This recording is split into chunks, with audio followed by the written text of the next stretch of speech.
Support for this show is only moral at this point, but I appreciate your support all the same, especially when there are so many people that are immoral. You know, those mythical people that can live forever and never die. And while I'm on the subject of your support, I want to say thank you to all the people that have listened and commented and shared any of the episodes or the podcast with their friends or people on the subway or taxi drivers or maybe someone trying to rob them. I don't know. I just want you to know that your support is worth more than gold and almost as much as someone else's Netflix password. The show is also dedicated to the word vast, V-A-S-T. This is a word that I learned a couple of days ago, and you should be impressed. And as I edited this video, I hate saying the word edited. There's no way of saying it without being like edited. As I edited this show, I realized that I said the word vast over 6,222 times.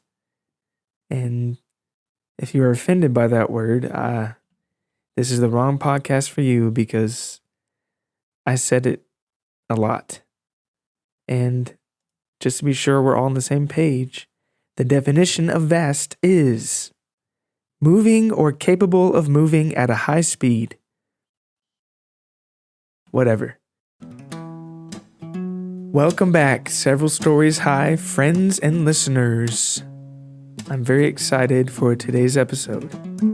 Not saying that I'm not excited for other episodes, but this is the part 2 of the amazing spider episode.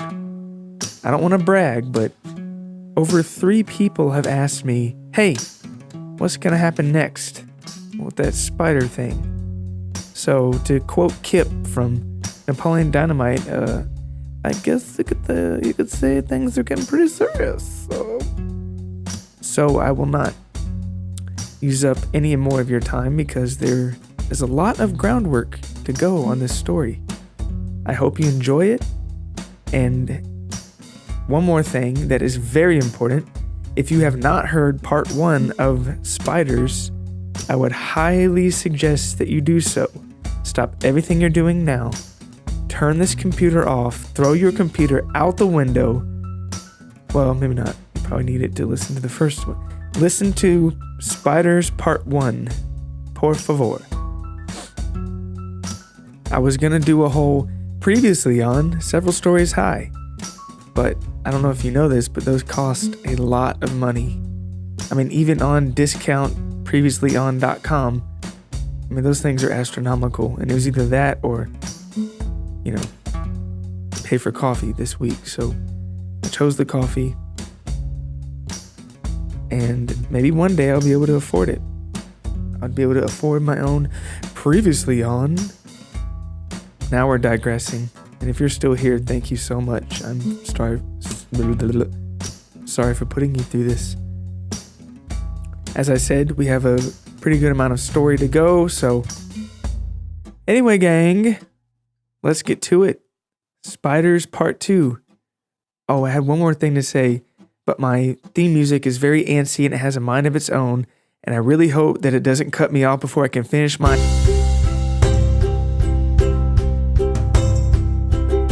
Welcome to Several Stories High, a narrative podcast featuring original stories from all corners of the spectrum. Fiction, fact, or perhaps more appropriately, somewhere in the great galaxies between. I'm Nathaniel David Knox. Let's see how high we can climb.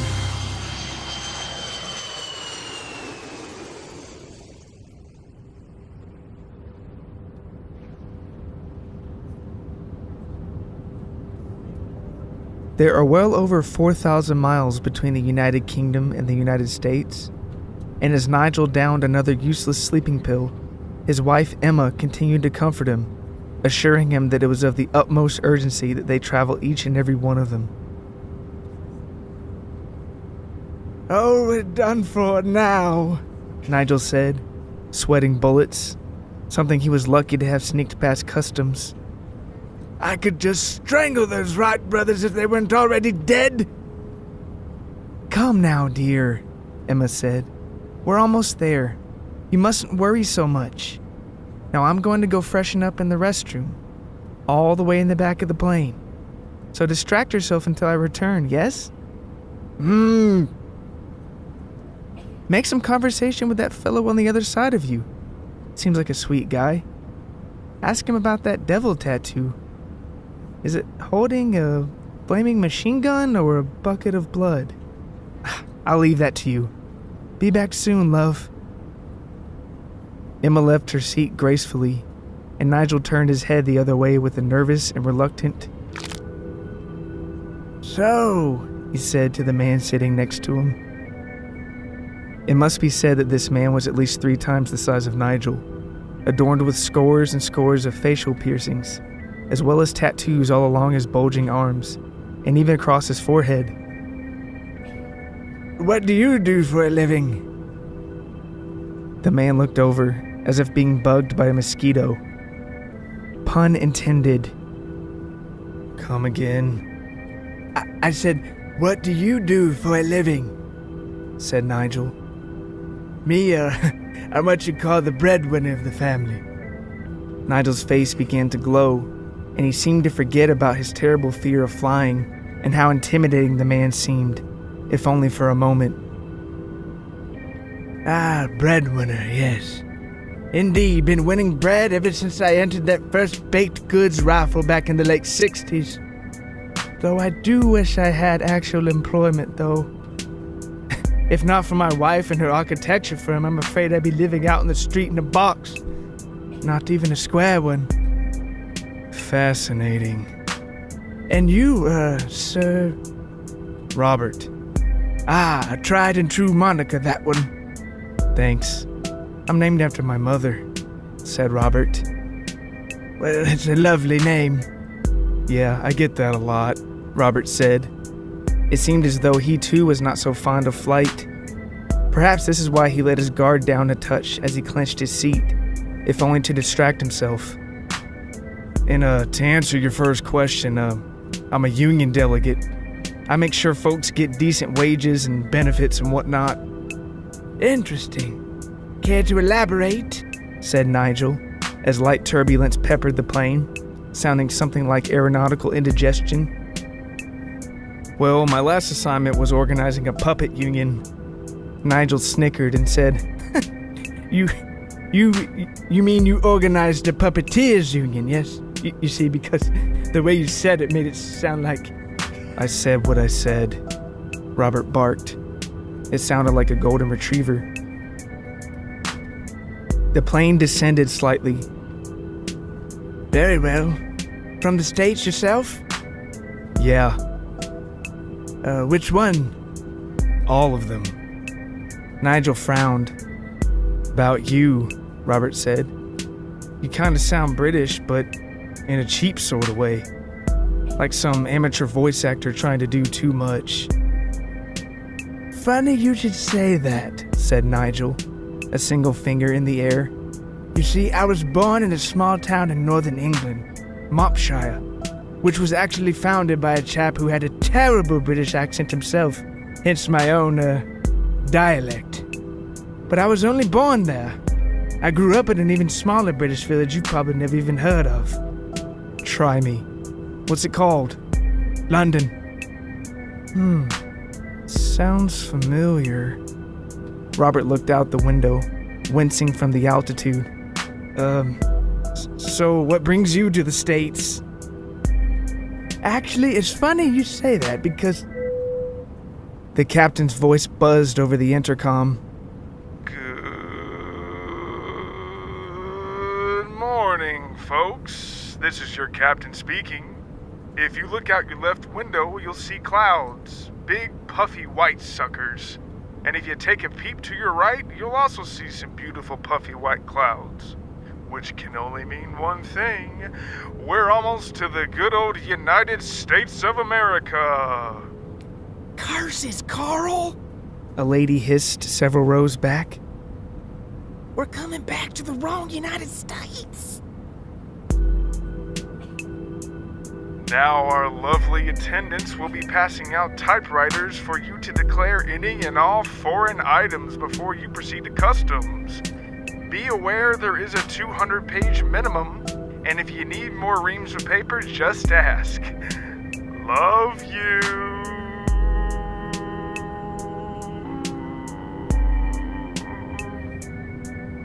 Emma returned to her seat.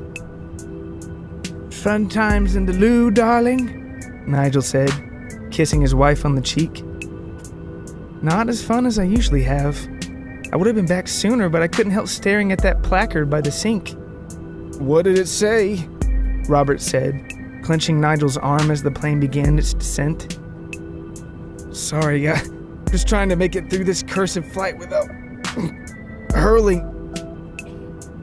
The sign said, all employees must not wash their hands. Worth every pence, this blasted airline. So, why'd you say you were coming to America again? Robert said, nearly weeping with fear. Nigel answered, my wife, Emma. Emma and Robert fist bumped, solidifying their friendship forever. Her cousin, Percy. It seems he's been kidnapped. Oh yeah? That's so cool. Oh God, don't look down. Don't look out the window. Why are there windows on the floor of this plane? Do the police have any leads? We haven't contacted them yet, Emma said. Can you blame us? Nigel chimed. Have you seen what they charge for international calls these days? Nigel. Sorry, love. Bad joke. How'd you find out then? Said Robert. Emma leaned over Nigel and said firmly, I read it in a fortune cookie.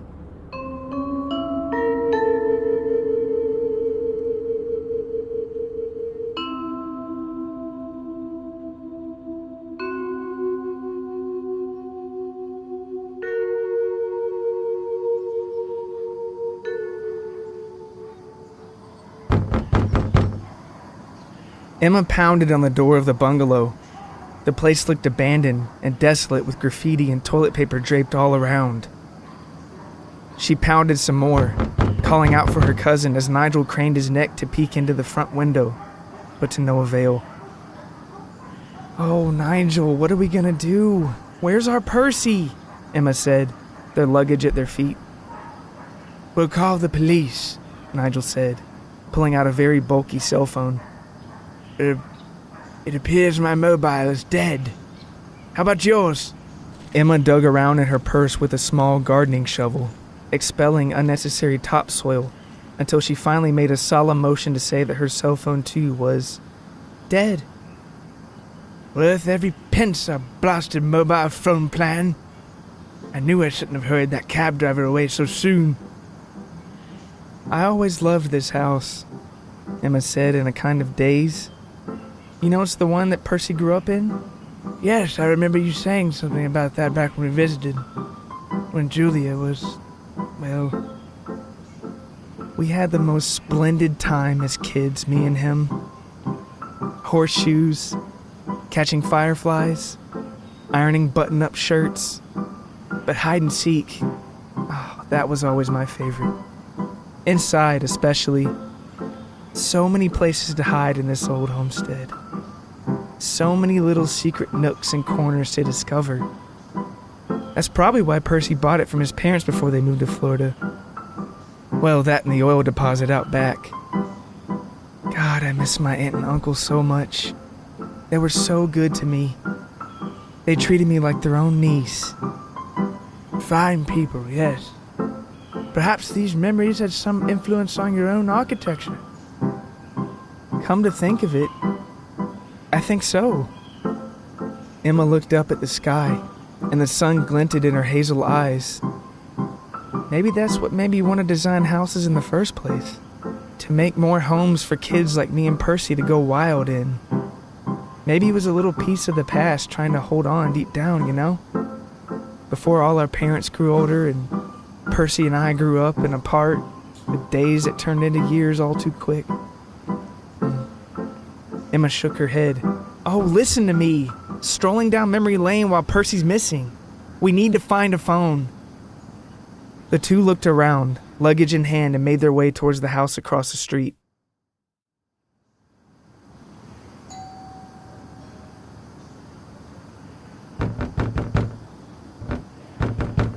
After the third knock, the red door opened and a squinting woman in a fuzzy pink cardigan answered, a copy of the latest issue of Door Answering Monthly in her hand, an issue with a 10-page spread on door opening speed that would later be called, by New Mexico Snow Shovel Illustrated Monthly, the single most exhilarating article on doors and how they may be opened since Hemingway. Quentin Hemingway. What do you want? Ethel Schnockle said. Hi, I'm Emma, and this is my husband, That the pizza guy? A distant voice said. With not a moment to lose, Emma and Nigel both quickly introduced themselves and explained the perilous situation to the Schnockles. After Ray said, for the 5th time in a row, And, you're sure you're not the pizza people? My God, Ray, you hear anything it just said? Ethel snapped. Ray nodded with great sorrow. Please, Emma said, do you remember anything about the last time you saw my cousin? Anything at all? The Schnockles looked at each other, almost mournfully in respect for the situation. Honestly, Emma, my memory's been a bit foggy the past 3 days. I accidentally ate a muffin before sipping some of my Merlot vino, and I only just woke up this morning. Emma and Nigel nodded. Then the attention shifted to Ray, a notepad in hand with the words pizza written, adorned by sketches and butterflies and flowers, and a heart in lieu of a dot above the I. Ray? Ethel said. He snapped out of his trance, and almost everybody agreed that it was he who was the source of the abrupt tooting sound, but no one could be certain. Did you see any weird things the past few days? Ray pondered for a moment. Then he shook his head to say no. Emma and Nigel looked at each other, speaking with their eyes, and Emma said, Well, if you hear anything, please let us know. I'll leave our cell phone numbers, even though they're dead at the moment. After the numbers were jotted down, the sleuthing spouses turned to leave. Come to think of it, Ray said. I think I may remember something odd about the other day. Could be nothing, though. Anything, Emma said. Well, the other day, I noticed a black car pull up to Percy's house. Then he got in it. My God, Ray, of all the things to leave out! And I think I remember hearing some of the voices inside the car say, Hey, let's kidnap him and take him to the abandoned warehouse downtown. My God, Ray! What? I told you it was a long shot! I don't think you understand the definition of long shot, said Ethel. Do you know where this warehouse is exactly? Nigel said, his eyebrows lifted. No, but I did hear an address. Here, take my pad and write this down. Ray said. Nigel nodded quickly, pen in hand, ready to jot. Now, it's kind of a long address, so you gotta listen real careful or else... Oh, do spit it out, dear fellow. Okay, here it goes, Ray said, breathing in. It's 1, 2, 3, Main Street. Surely you jest. There's no time, Emma said. We've got to go. Do you mind if we use your phone to call a cab? Like I said, our cells are dead. Oh, don't be ridiculous, Ethel said. We'll drive you. We may hate your cousin's guts, but we don't want to see him dead. Who else are we gonna slander from our front porch if he's gone, huh? Fine, Emma said. Oh, goody, said Nigel as they made their way to the garage. 1, 2, 3, Main Street. How will we ever remember that one? Ray was the last person to get in as Ethel cranked the car to life. You know what else I bet they got downtown? Pizza! pizza, he said with a soft smile, closing the door as he entered with another toot. Ethel slammed on the gas and whipped the car out of the driveway, demolishing their own mailbox to begin their rapid journey towards downtown.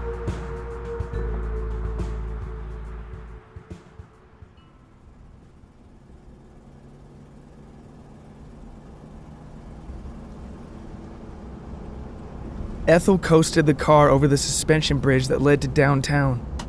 Once they crossed, they passed by a vast patch of forest. back when I was growing up, Ray Ray said, motioning out the window. this forest was nothing but trees. Nigel and Emma held hands in the back seat as tall buildings came into view. It'll be all right, love, Nigel whispered to Emma. I know. I know. I'm just worried. Something doesn't feel right. Nigel opened his mouth. And don't make your lo mein joke again. Nigel closed his mouth. Percy, sure he's cranky and we haven't spoken in years, but we're the last bit of family he's got. And that family bond never expires as far as I'm concerned. Never. Nigel nodded. Say, darling, Ray Ray said to Ethel in the front seat. do you think we should call the police? I mean, who knows what's waiting for us at this warehouse? Nah, Said Ethel, her hands at 6 and 6:05 Eastern Time on the wheel. we're not calling no cops. This is a part 2 episode, for God's sakes. Huh? Nothing.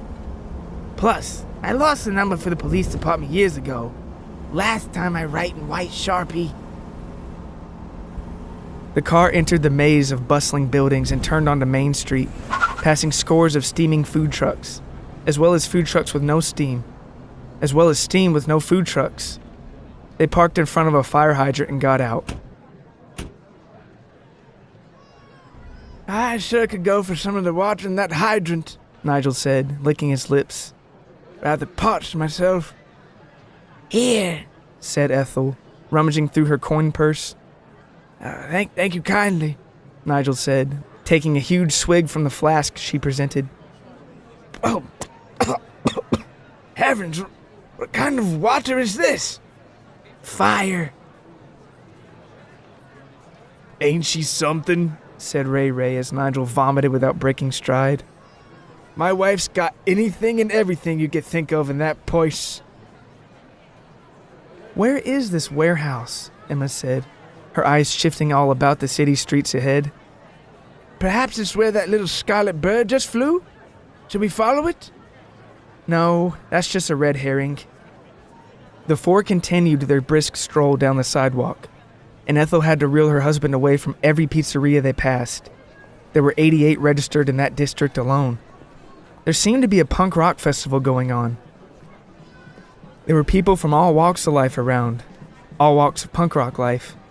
It seemed the four were the only ones not tattooed and pierced and having a good, as the kids say, rebellious time, and one fellow with a green mohawk even handed Ray Ray a funnel cake.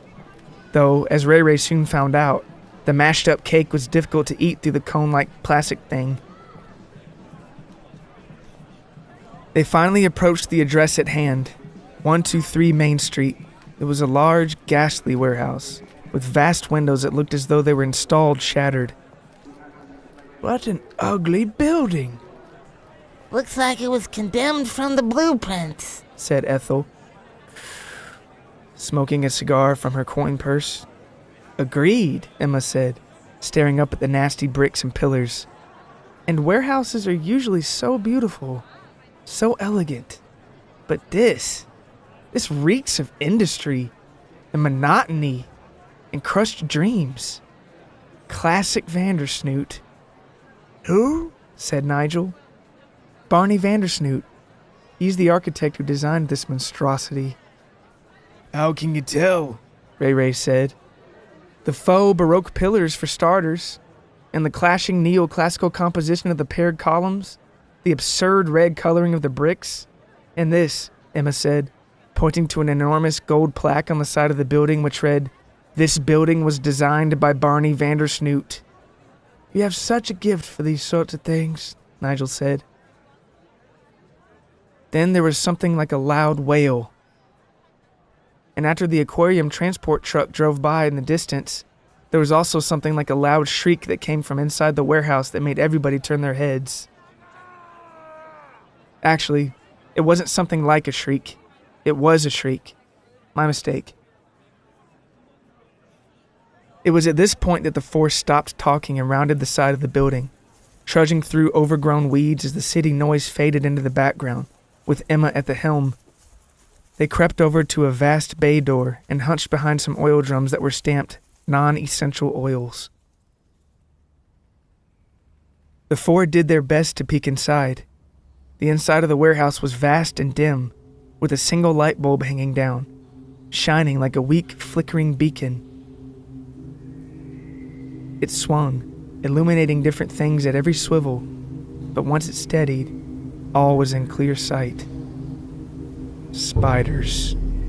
2 of them, huge and hairy. One was smoking a menthol cigarette. The other was holding a baseball bat with one of its 8 limbs. He seemed to be holding something else with his other limbs, something in the air. Percy. He was hanging upside down, totally encased in webbing, his hair and glasses hanging from his head for dear life. The baseball bat-toting spider growled something that the group couldn't hear and made a strike with his stubbly appendage, and Percy shouted, confirming the source of the shriek.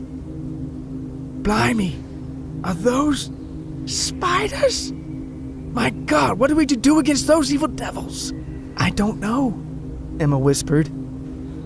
I know this isn't the best time, but we passed a pizza place back there and maybe... My God, Ray Ray. The four quickly discussed possible courses of action, and after dozens of ideas and intricate diagrams and mathematical formulas, the solution they all agreed on was to sneak up on the spiders and rescue Percy from the spiders. So in they crept. As the darkness grew, the spiders' voices did too, sending chills up their spines. Nigel held Emma's hand, and Ray Ray held Ethel's cigar, which... Hey! The bat spider yelled, flinging Percy away like a stinky piñata. What's that over there? That orange glow! Frankie, get those intruding mooks! Oh my God, Ethel, put that out! Emma hissed, but it was too late. A giant, hairy, hissing spider was gunning straight for them, mere seconds away. Your gun, darling! Your gun! Get it from your purse! Ray Ray shouted. I'm trying! Oh heavens, Ethel, guns make me extremely uncomfortable! He's almost on us! Ethel, get your gun! The spider hissed and lunged.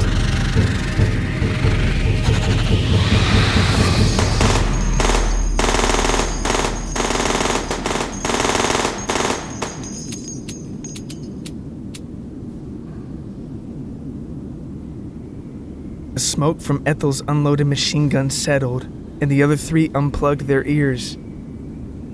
They stared in horror. A glowing menthol floated in front of them, from the mouth of the unharmed spider. Frankie slapped the gun away and snatched each of the 4 with 2 hairy limbs apiece, shoving them over to the light. What? Percy said, confused.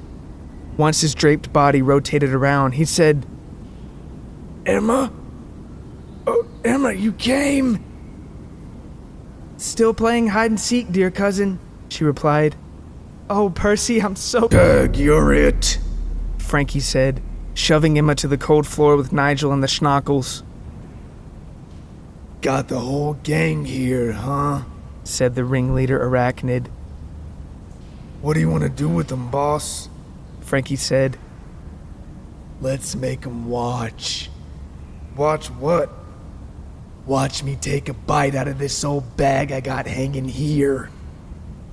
Please, Percy said, wincing with most blood flow gone from his head.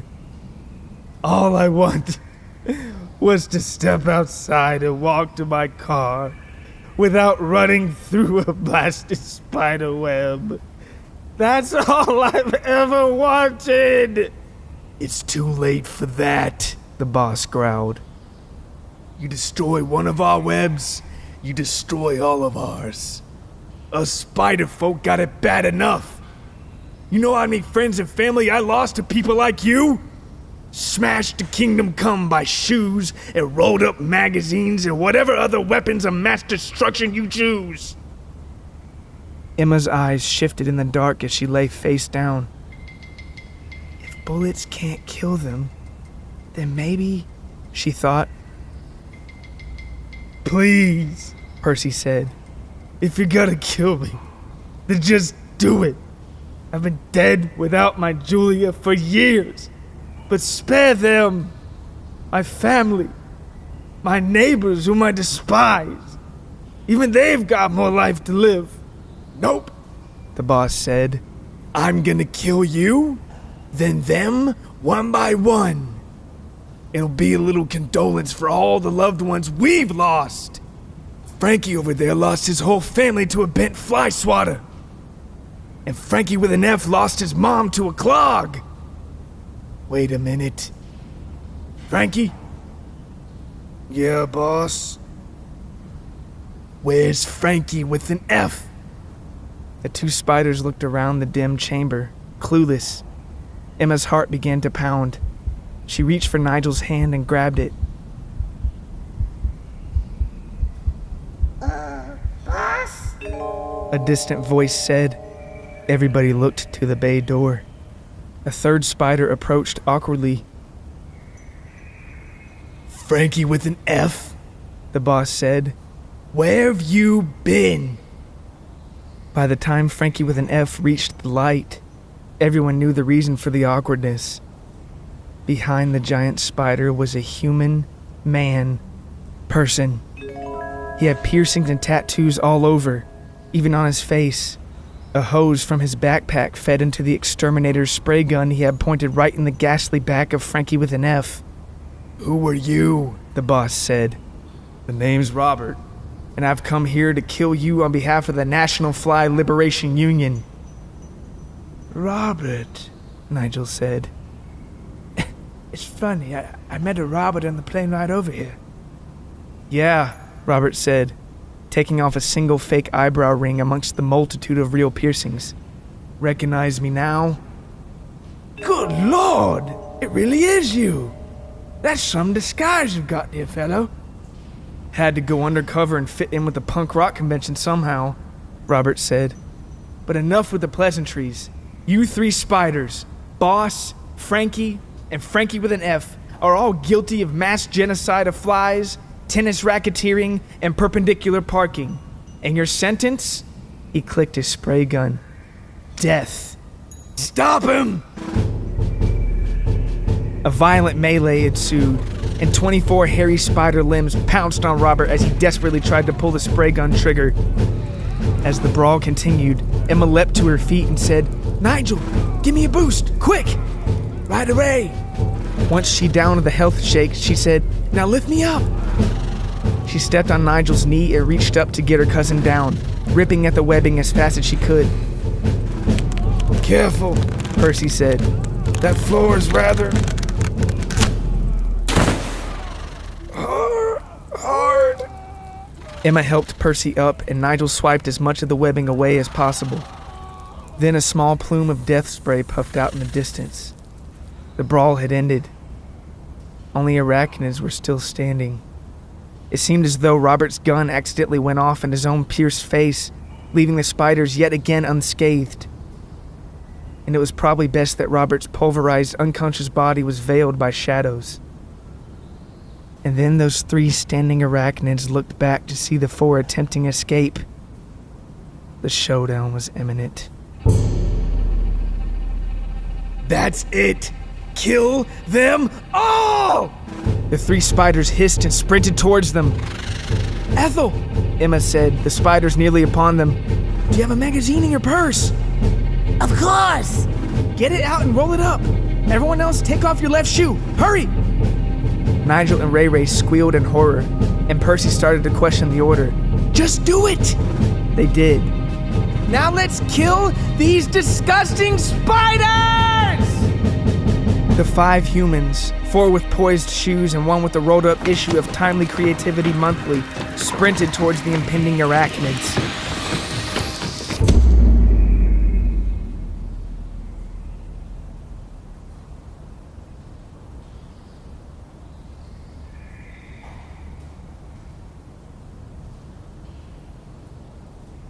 After the dust settled and the shadows calmed, there were 3 spiders, all laying on their backs with their hairy legs curled upwards.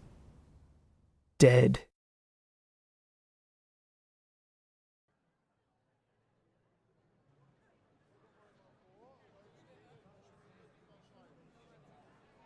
The 5 humans, cuts and scrapes abounding, hugged each other, and they quickly dragged Robert out into the sunlight. He would come to 5 minutes later, shouting the word, "Tinkle," before being brought up to speed. Soon all 6 humans were walking back towards the car, a strange sense of peaceful accomplishment between all the heavy breathing and thumping hearts. "I'm glad you're all right, Percy," Nigel said. "Oh, I can't thank you all enough. Sometimes dealing with spiders is like life or death or something, you know?" Then he looked to Emma and put his arm around her as they crossed Booty Street. "And I owe it all to you, my dear Emma." "It's what cousins do," said Emma, kissing Percy on the bruised cheek. "Guess we'll never stop playing hide and seek, huh?" Percy said. "Till the bitter end," said Emma, smiling. Once they returned to the car, the smell of pizza wafted and overtook everyone. Even Robert said, "Oh, that smells good. Tinkle." Perhaps the little amount of gas fumes that went off in the scuffle hadn't quite worn off yet. "Boy, after the time I just had, I could tell you one thing. I could eat," Percy said as they all stood by the car. "Let's go then. And what shall we eat? You choose, Percy. You earned it, my good man." Percy said, and Ray Ray's eyes were wider than dinner plates. Well, from the looks of Ray Ray here, I say we all get a big helping of salad." Pizza! And so they went, dodging punk rockers and food trucks left and right, until they came to a little corner chapel that doubled as a salad bar called Let Us Pray. And they ate and drank and laughed, forgetting all about the 8-legged hell they just endured. And all was right again. That is, until they got the check and screamed at the current cost of a small salad in today's economy.